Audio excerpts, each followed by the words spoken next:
Yo, what up, and welcome back to Pnoid News. Man, listen, so I was sitting here having a conversation with some guys last night. I've been running into more of these Russian Orthodox individuals, right? And these, Christ cells have been popping up all over the place.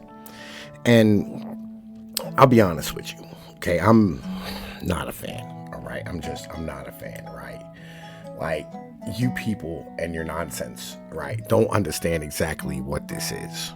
Okay, so what you're looking for, all right, is something that doesn't exist anymore. It's something that your forefathers and ancestors traded away. It's called a culture, right? And your culture came from your geography, your area, where you lived, who you were, right? It came from the land. It came from your way of life, your family, your ancestors, your history, their ancestors, their history, right? It came from so many things, building into something that became a proper culture that held everybody in line. Now, how cultures work is that, like, you stand here and you end up, like having a farm, right? And then you pass that farm on to your next farm, right? And in passing that down to your next of kin, as far as stuff's concerned, what ends up happening is that you end up having these people, right, who long term will have a vested interest in your community, right? The best way to be able to explain how culture works is that if you live on the plains, you're going to have a much more stoic culture because you live on a farm, right? If you live in the mountains, you'll be much more persnickety and kind of ducked off. If you live near the ocean, you're going to be much more, open to trade and things of this nature because people are going to be stopping by and you're going to be fishing. You're going to run into other people, right? You're going to have to be kind of more open to new foods and new ways of life and new ways of doing things, right? That's how cultures work, right? And your cultures come first. Best way to explain it is a harvest culture or a harvest festival. So everybody around the world, don't give a fuck where you are, right? You will have a harvest festival somewhere, right? You'll have something for when all your crops come in for the year and you will celebrate that, right? Whether it be rice, whether it be wheat, whether it be cucumbers, whether it be pumpkins, whether it be tomatoes, strawberries, watermelons, cantaloupes, oranges, pigs, cows, whatever, right? Whatever it is that you people farm in that area that that you do heavily, that you have a staple of, you are going to celebrate when that happens. And then what happens is religion comes by and religion ends up, stamping it and stamping your festivals and your culture and your heritage and all the things that you your rituals, and turns them into long-term things, right? So basically it codifies all of your basic culture, right? And that's why you have Christianity on different levels in different places, right? You know what I'm saying? So, you have tarantulism in Eastern Italy, right? You have Dia de los Muertos and, Mexico, right? You have these crazy, insane ass, paganistic celebrations up inside of Norway and Sweden, right? And then, you have hoedowns and things of this nature, and the Midwest and the United States and in Texas, right? You have different types of things depending on where you are and how your culture actually works, right? Your geography, right? How your geography dictates how your culture works. Well, the thing is that you people are reaching for the religion, but what you want is that culture back, right? And if you want that culture back, I have a way of being able to give that to you. You may not like it, though. It's also going to solve a lot of our problems inside of our country. So, without further ado, let's get started. Okay, so this is a map of all the welfare recipients in the United States, right? There are 22 million households in the U.S. that are on the food stamp program, okay? My suggestion, right, and actually, let's do this one first, right? Let's do this one right here, right? This is government welfare spending is, $600 billion a year, okay? But also, you got to add in, some of this healthcare because of the fact that, your healthcare is also a product of, really shitty-ass living. And I have ways to solve both of these things, right?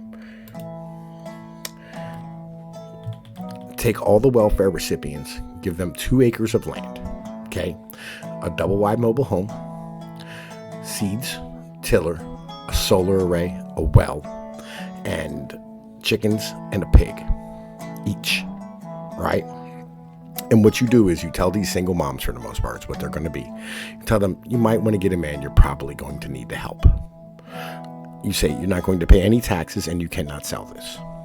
Grow food. You have 1 year. When that year's up, we're going to supply you with food for a year. Right? When that year's up, we're hoping that you have this up and running. And when it's all said and done, you have fully formed fucking communities of 250 to 300 people, right, each with 2 acres that are growing food hydroponically, raised beds, all these type of things. We'll teach them, educate them, all this stuff, right? And you'll end up having families that make sense and end up having like long-term durabilities and proper cultures and being able to actually have the things that you want. On top of this, in the cities, you end up getting rid of the UBI-ridden fucking shitholes we call ghettos in America, right? And you give these people the opportunity to actually become self-sufficient. What's this going to cost? Total for setup, $2.55 trillion. This is a breakdown of it. So 22 million households, that's 44 million acres at $220 billion for the land. That's $5,000 an acre, right? This is for farmland. So we're not going and buying metropolitan or cosmopolitan, like, metro land, right? 66 million chicks, that's $66 million on chickens, right? 66 million chicks, that's 3 chickens each for 22 million people, right? That's $330 million for chickens. $1.1 billion on pigs, $46.2 billion for solar panels, $72 billion in solar batteries, $1.73 billion for tillers, $33 billion for wells. Now, here's the thing. You can see this however the fuck it is you want to be able to see it. You can see this as we're giving reparations. You can see this as we're fucking standing here getting people off the welfare doles and making individuals self-sufficient. You can see this as we're building like a class of individuals who are going to be able to have proper military families, right? And kids who are raised properly. We're going to get rid of a lot of healthcare problems. We're going to destroy a lot of the goddamn fucking goy slop that's coming out of these fucking factory fucking farms. Right. On top of that, the amount of human beings who are going to end up getting a fucking raise as farmers are going to be massive because a bunch of their land is going to end up disappearing. Right. Currently in the United States, right, there's 280 billion fucking acres or 280 million acres of farmland. We're talking about taking 44 million acres of it. Basic. This is land. This is a lot. This is a big fucking undertaking. This is a massive project. But, and this is a big but, in the end of the day, this will end up getting rid of entirely your fucking welfare program and people who have been living in your cities being absolutely unproductive and causing massive amounts of crime and who have a very, very shitty culture. You're going to get rid of the ghetto culture. You're going to get rid of like the shitty Scotch-Irish nonsense. You will get rid of a lot of this fucking terrible ass diabetes-ridden human beings. You'll end up forming proper families. You'll end up having generational wealth get fucking built.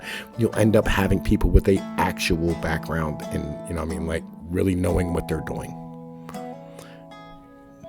You can take kids and put them in the metro when they have too high of an IQ. And if you want to, you can actually start turning these into actual real nations of human beings and having separate autonomous states.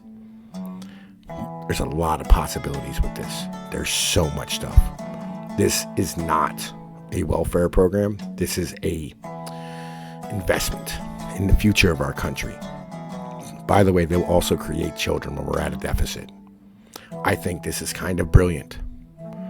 And I think we can have this conversation properly. I think it's a good way to go. I don't know. Y'all let me know what you think. This is Tom Peace with Pnoid News. I'm going to holla at y'all. Peace be like one. I'm out.